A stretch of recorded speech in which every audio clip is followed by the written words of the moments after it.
네, 일상의 다양한 사례를 통해 법상식을 알려드리는 친절한 법 시간입니다. 수백 채의 빌라를 보유하다 세입자의 보증금을 돌려주지 않은 채 숨진 이른바 빌라왕 사건이 사회적으로 큰 문제가 되고 있습니다. 비슷한 피해가 늘면서 경찰의 관련 수사도 진행되고 있는데요.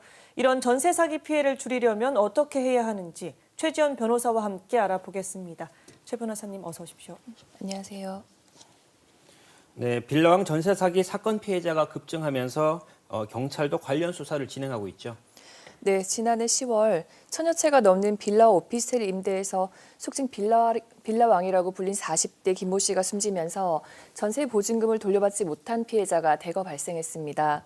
문제는 이와 비슷한 사건이 전국적으로도 발생하고 있다는 건데요. 경찰도 관련 수사에 들어간 상황입니다.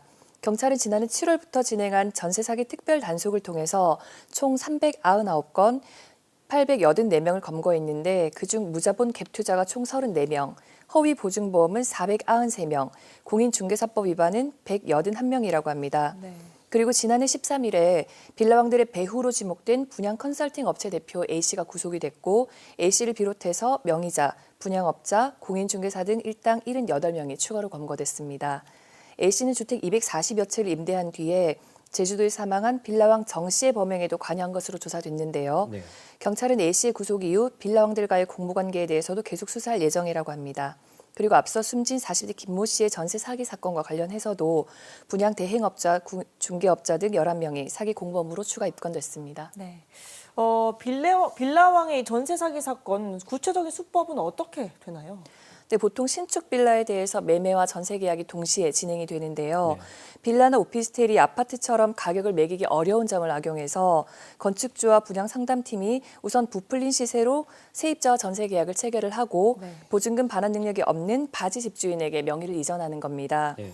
이 경우 실거래가보다 전세금이 높은 이른바 깡통 전세가 발생하게 되는데 이후 임대인이 후속 세입자를 구하지 못하거나 전세 시세가 하락을 해서 보증금을 지급하지 못하는 경우에는 그 피해가 고스란히 세입자에게 넘어올 수밖에 없는 구조입니다. 네. 예, 전세 사기 특히 그 20, 30대 피해가 크다는데 세입자가 스스로 예방할 수 있는 방법은 없습니까?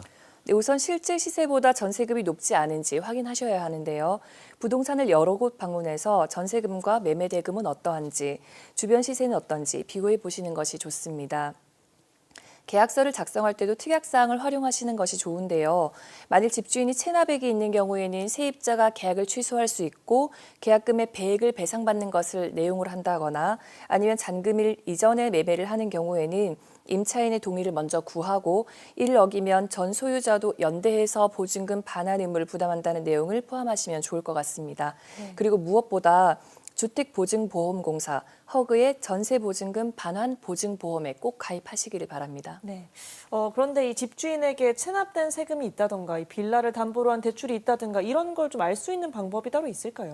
네, 보증보험에 가입하지 않은 경우에는 경매를 통해서 보증금을 돌려받아야 하는데 경매 대금에서 1순위로 변제되는 돈이 바로 이 세금이거든요. 빌라왕 김 씨의 경우에도 종합부동산세 62억여 원을 체납해서 세입자가 돈 돌려받기가 더 어려운 상황이 됐는데요. 그렇다 보니까 체납된 세금이 있는지 확인하는 것이 참 중요합니다.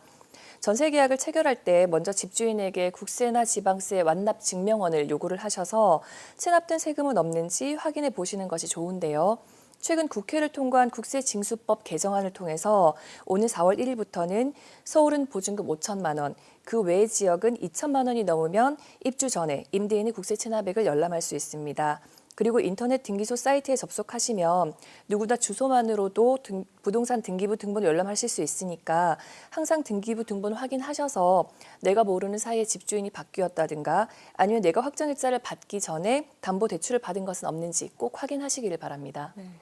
네, 이런 전세 사기 피해를 예방하기 위해서 정부도 관련 대책을 내놨죠. 네, 우선 국토교통부에서는 전세 사기로 인한 피해를 예방하고 피해자를 신속하고 체계적으로 지원하기 위해서 지난달 30일부터 전담팀을 운영하고 있는데요. 네. 적정 전세 가격과 악성 임대인 명단, 그리고 임대사업자의 임대보증 가입 여부 등에 대해서 정보를 확인할 수 있는 애플리케이션을 이달 중에 구축해서 내놓겠다고 밝혔고요. 또 기획재정부 역시 4월 1일부터는 경매나 공매로 넘어가더라도 세입자의 확정일자보다 법정기일이 늦은 세금보다는 세입자들의 보증금을 우선 반환받을 수 있도록 제도를 개선했습니다. 그리고 당장 이달부터 집주인이 세입자 몰래 선순위로 담보대출을 받지 못하도록 시중은행에 확정일자를 확인할 권한을 부여하는 시범 사업을 시작하기로 했고, 또 어제부터는 보증보험에 가입한 경우에 집주인이 사망을 해도 상속인 명의 등기 절차 없이 보증금 반환을 청구할 수 있게 됐습니다. 참고하시기 바랍니다. 네, 친절한법 오늘은 전세 사기 사건의 피해 예방과 대책에 대해서 알아봤습니다. 최지연 변호사님 오늘 말씀 고맙습니다.